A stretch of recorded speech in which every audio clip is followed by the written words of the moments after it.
Ikkinchi erimning ukoli judayam katta va qalin ekan. Orqamga kirganda chidolmadim. Ko'z oldim qorong'ulashib ketdi. Keyin erim: "Do'stlar talablarga binoan kattalar videosi Telegram kanalini ochdik. Kimga qiziq bo'lsa havolasini kommentda qoldiraman. 10 mingdan ortiq videolar bor. Kirib bemalol 5 ga 1 ni urishingiz mumkin." Salom aziz tomoshabin. Agar sizni hayotiy va ehtirosli voqealar qiziqtirsa, to'g'ri joydasiz. Ehtirosli hikoyalar kanaliga obuna bo'ling. Har bir yangi hikoyamiz sizni befarq qoldirmaydi. Ishonchli, ta'sirli va professional hikoyalar aynan shu yerda. Men uni yaxshi ko'rganman. Yuragimda o'sha odamga nisbatan cheksiz muhabbat bo'lgan. Ammo yosh edim, dangasa orzular, yolg'on xayollar meni ko'zdan ko'r qilib qo'ygan edi. Erim odamgarchiligi, sabr-toqati, sadoqati bilan boshqa hech kimga o'xshamas edi. U men uchun tog'dek suyanchiq, yelkadosh edi. Ammo men buni anglamadim, qadrlamadim. U har kuni erta tongda uyg'onib, men uxlab yotganimda ishdan qaytar, uyga non tuz bilan kirib kelar edi. Ammo men unga bir marta rahmat degan emasman. Hattoki uni xafa qilmaylik deb o'ylamaganmiz. Har safar qayergadir borishimni xohlasa, u bor kuchi bilan menga sharoit yaratardi. Faqat men xursand bo'lay deb yashardi. Men esa undan shunchaki zerikdim. Yuragimda gururmi, havomi bilmadim, lekin uni oddiy ko'rdim. Boshqalar chiroyli, boy, zamonaviy degan oylarga berildim. Ijtimoiy tarmoqlar, atrofimdagi maslahatgo'y dugonalarimning gaplariga uchib, u bilan ajrashdim. Ajrashgan kunim kechasi uni eslab yig'ladim. Ammo o'zim tanlagan yo'ldan qaytmadim. Bir necha oydan keyin boshqasi bilan turmush qurdim.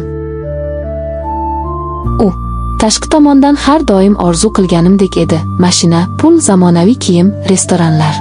Ammo ichida odam emasdi. Qo'pollik, befarqlik, xiyonat, urush, janjal, hayotim har kuni qiyinchilikka aylandi. Baxt deb yugurganim aslida halokatim edi. Endi tushundimki, o'sha sodda, kamtar, lekin halol, menga sadoqatli erim men uchun eng katta baxt ekan. Endi esa kech. U boshqasini topgan, baxtli. Men esa ichimdan chirib yashayapman. Yolg'iz, sharmandali, qadriga yetmagan muhabbatni izlab. Men uni sog'indim. Har bir qilgan ishida, har bir aytgan gapida chin dildan muhabbat borligini endi angladim. Yangi erim bilan yashayotganimda hayotim go'yoki ustimga qulab tushdi. Har kuni urush, janjal, shubha, yolg'on. Bir kuni meni boshqasi bilan ko'rib, "Sen men uchun hech kimsan" deb yuzimga tarsaki tushirdi. O'sha tunda bir burchakka yig'lab o'tirib, sobiq erimning ohangidek muloyim ovozini esladim. "Sen charchama, men doim yoningdaman." Endi yo'q.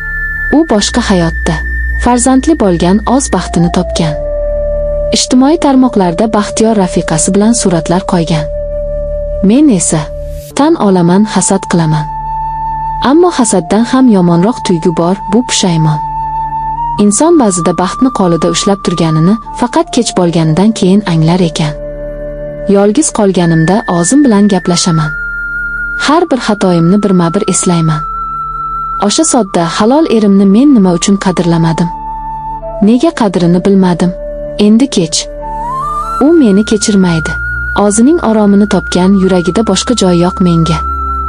Lekin men o'zgardim. Haqiqiy hayotdan dars oldim. Hayot menga qimmat saboq berdi.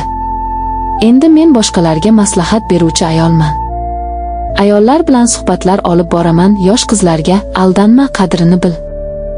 Sadoqatli erkakni hech qachon alishtirma deyman. Endi men yolg'iz emasman. O'zim bilan tinch yashayapman.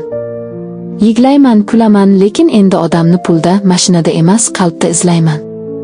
Va har kuni sobiq erimga duo qilaman, baxtli bo'lgin deb. Vaqt ham davo ham jazodir. Yillar o'tib, yuragimdagi alamlar yumshab bordi, lekin izlari ochmadi.